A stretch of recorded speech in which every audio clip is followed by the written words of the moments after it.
গৌর পূর্ণিমা, দোল পূর্ণিমা বা ফাল্গুনী পূর্ণিমা কবে পালিত হবে? হরে কৃষ্ণ, আমি বৃন্দা আপনাদের শ্রীচরণে আমার প্রণাম জানাই।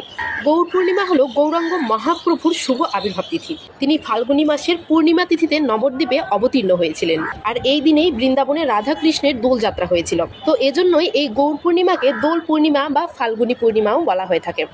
আর গৌরাঙ্গ মহাপ্রভু যেদিন এই ধরাভূমিতে অর্থাৎ নবদ্বীপে অবতীর্ণ হয়েছিলেন, সেই দিন মূলত ছিল চন্দ্রগ্রহণ। তো এবারেও চন্দ্রগ্রহণ পেয়েছে। আর গৌর পূর্ণিমা তিথি অর্থাৎ গৌরাঙ্গ মহাপ্রভুর আবির্ভাব তিথি কবে জানেন?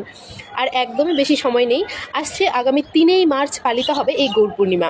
তো গৌরাঙ্গ মহাপ্রভু, যিনি কিনা স্বয়ং ব্রজেন্দ্র নন্দন, স্বয়ং পূর্ণ পরমেশ্বর ভগবান, তিনি নদিয়ায় প্রকট হয়েছেন, তার শুভ আবির্ভাব তিথি। তো অবশ্যই আমাদেরকে এদিনে ব্রত পালন করতে হবে। আর যেহেতু চন্দ্রগ্রহণ পেয়েছে, তো সেজন্য ভগবানের সেবা পূজা বন্ধ থাকবে। তবে আপনারা বেশি বেশি করে এদিনে অবশ্যই হরিনাম জপ করবেন এবং গ্রন্থ অধ্যয়ন করবেন। পরবর্তী ভিডিওতে চন্দ্রগ্রহণের সময় কী কী করা যাবে এবং করা যাবে না সেটা নিয়ে অবশ্যই আমি আপনাদের জানাবো।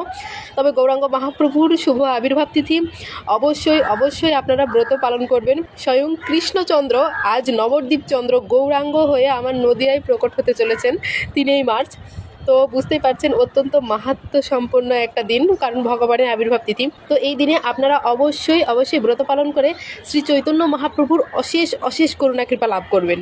আর গৌরাঙ্গ মহাপ্রভু প্রকট হয়েছিলেন যেহেতু গোধূলির একটু পর অর্থাৎ সন্ধ্যার সময়ে, তো এজন্য ব্রত কিন্তু একদম সারাদিন থাকতে হবে। দুপুরে আপনারা কেউই কিন্তু জল বা ফল কোনো কিছু গ্রহণ করতে পারবেন না, কারণ যেখানে ভগবানেরই আবির্ভাব হলো না, সেখানে আমরা কি করে ফলমূল বা সবজি প্রসাদ গ্রহণ করতে পারি বলুন তো? তো অবশ্যই আপনারা সারাদিন নির্জলা উপবাস পালন করবেন এবং সন্ধ্যাবেলা গৌরাঙ্গ মহাপ্রভুর অভিষেক অন্তে আপনারা প্রসাদ গ্রহণ করতে পারবেন। তো একদমই কিন্তু ভুলবেন না, আগামী 3 মার্চ গৌর পূর্ণিমা, অবশ্যই অবশ্যই সকলে ব্রত পালন করবেন আর ভিডিওটা শেয়ার করে সকলকে জানার সুযোগ করে দেবেন। হরে কৃষ্ণা।